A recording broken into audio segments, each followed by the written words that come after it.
देश जानना चाहता है कि उस दिन अप्रैल 22, 2025 को क्या हुआ और क्यों हुआ। आप तो खुद अपनी पीठ थपथपाने में लगे रहते हैं। सेना, देश, संसद से सच छुपाते हैं। ऑपरेशन सिंदूर जब शुरू हुआ, हम सब ने समर्थन किया, सब एकजुट होकर खड़े हो गए इस देश के लिए। दोबारा होगा, दोबारा खड़े हो जाएंगे। अगर हमारे देश पे हमला होता है तो यहाँ इस सदन में किसी भी पार्टी का हो, कोई भी हो, सब आपका समर्थन करेंगे।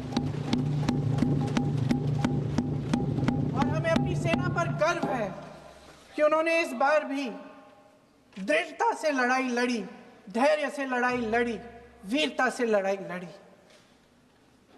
लेकिन इस ऑपरेशन का सिंदूर का क्रेडिट, उसका श्रेय तो हमारे प्रधानमंत्री जी चाहते हैं। सही भी है, ठीक है, सही है, श्रेय ले, श्रेय ले। ओलंपिक्स में हमारा मेडल आता है, उसका भी श्रेय लेते हैं, ले। लेकिन सिर्फ श्रेय लेने से नहीं होता नेतृत्व, जिम्मेदारी भी लेनी पड़ती है।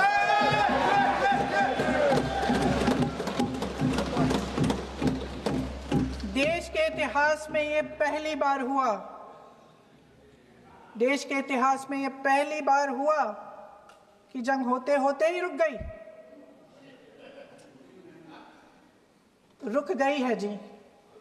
और इस रुकावट का ऐलान हमारी सरकार, हमारी सेना नहीं करती, अमेरिका के प्रेसिडेंट करते हैं, अमेरिका के राष्ट्रपति करते हैं। ये हमारे प्रधानमंत्री महोदय की गैर जिम्मेदारी का सबसे बड़ा प्रतीक है। आज गृह मंत्री जी ने इस बात पर उल्लेख किया। उन्होंने कहा, उनके शब्दों में उन्होंने कहा कि पाकिस्तान के पास शरण में आने के बजाय कोई चारा ही नहीं था। आपने शरण दिया क्यों? वो आते हैं आपके देश के अंदर, लोगों को मार डालते हैं और आप उनको शरण दे रहे हैं। क्यों दिया शरण? इसका जवाब क्यों नहीं दिया है एक भी भाषण में? जैसे ये बात उठी, शरण की बात की, हमारे गृह मंत्री जी ने इतिहास में चले गए। नेहरू ने क्या किया, इंदिरा गांधी ने क्या किया, यहां तक कि मेरी मां के आंसुओं तक चले गए। लेकिन इस सवाल का जवाब नहीं दिया कि ये सीज फायर हुआ क्यों, ये जंग रुका क्यों, और तब क्यों रुका जब दुश्मन के पास कोई चारा नहीं था हमारे श्रेय में आने के बजाय। क्यों रुका ये जंग? इसका जवाब नहीं दिया। धन्यवाद। आप देंगे?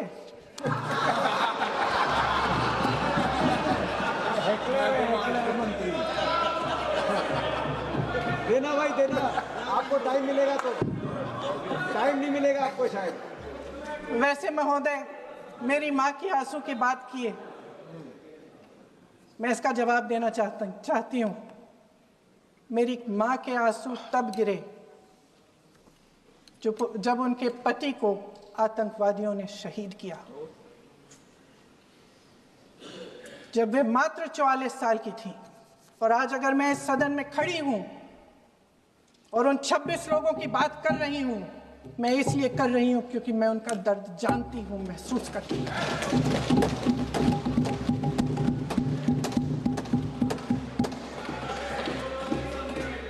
अध्यक्ष महोदय, मैंने कहा कि देश का नेतृत्व सिर्फ उपलब्धियों का श्रेय लेने से मजबूत नहीं होता। सफलता और विफलता दोनों की जिम्मेदारी लेने से बुलंद होता है। ये सोने का ताज नहीं है, कांटों का ताज है। अध्यक्ष महोदय, जब सरकार झूठी और कायर हो तो वे बहादुर से बहादुर सेना के साहस और पराक्रम को भी कमजोर कर देती है। देश को प्रतिशोध के साथ साथ सबके प्राणों की रक्षा का प्रण चाहिए। सेना की शक्ति के साथ सरकार की सच्चाई भी चाहिए।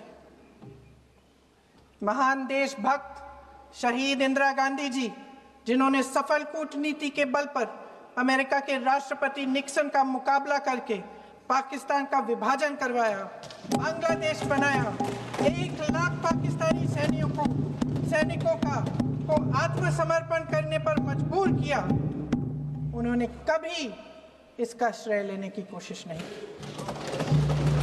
ऑपरेशन सिंदूर का मकसद अगर पाकिस्तान को सबक सिखाना था तो शायद ये मकसद अभी अधूरा है, क्योंकि हमारी कूटनीति विफल रही है।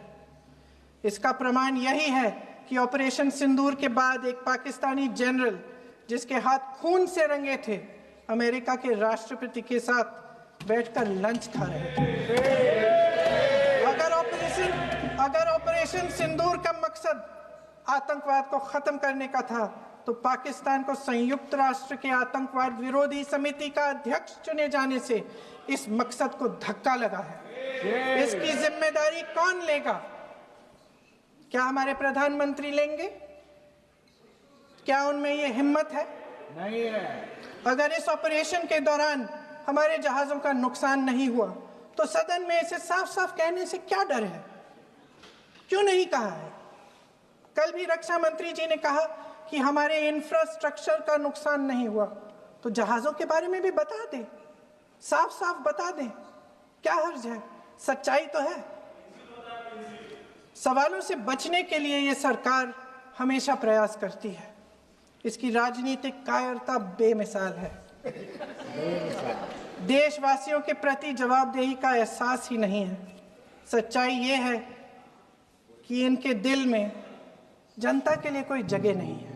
सब राजनीति है, सब पीआर है, सब प्रचार है, सब पब्लिसिटी है। देश की जनता के लिए आपके हृदय में कुछ नहीं रहा। बहुत समय हो गया है आप इस प्रचार में ही लिप्त हैं, जनता को देख नहीं पा रहे हैं। जी मानिए। जो पहलगाम में हुआ, खत्म करती हूँ, जो पहलगाम में हुआ उससे हर एक देशवासी के दिल पे चोट पहुंची है। हिमांशी नारवाल की गुहार ने हम सबको शर्मिंदा किया है। इसीलिए मैं आज यहाँ खड़े हुए एक आखिरी बात करना चाहती हूँ।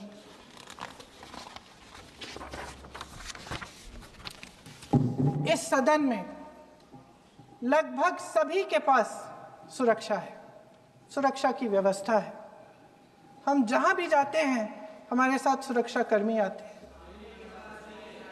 आपको भी मिल जाएगी, आप मंत्री बन जाएंगे, आपको भी मिल जाएगी। मैं मजाक की बात नहीं कर रही हूँ, थोड़ा सा धैर्य रखिए। उस दिन पहलगाम में 26 परिवार उजड़ गए। 26 लोगों को अपने परिवार के सदस्य के सामने मारा गया। 26 बेटे, पति, पिता गुजर गए। उनमें से 25 भारतीय थे।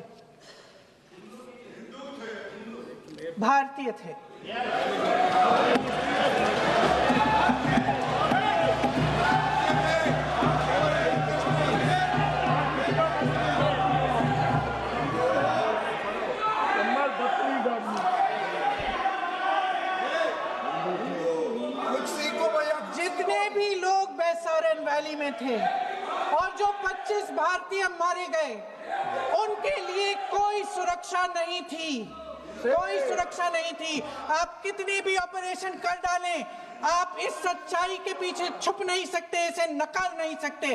आपने उनको सुरक्षित नहीं किया। कोई शर्म नहीं है, कोई शर्म नहीं है, कोई शर्म नहीं है और ना कभी होगी। सुन लीजिए, सुबह भी मैं शिव मंत्र बोल के आई हूं। इनको क्या पता शिव मंत्र क्या है? शिव मंत्र खत्म कर लूं अपना भाषण? शिव मंत्र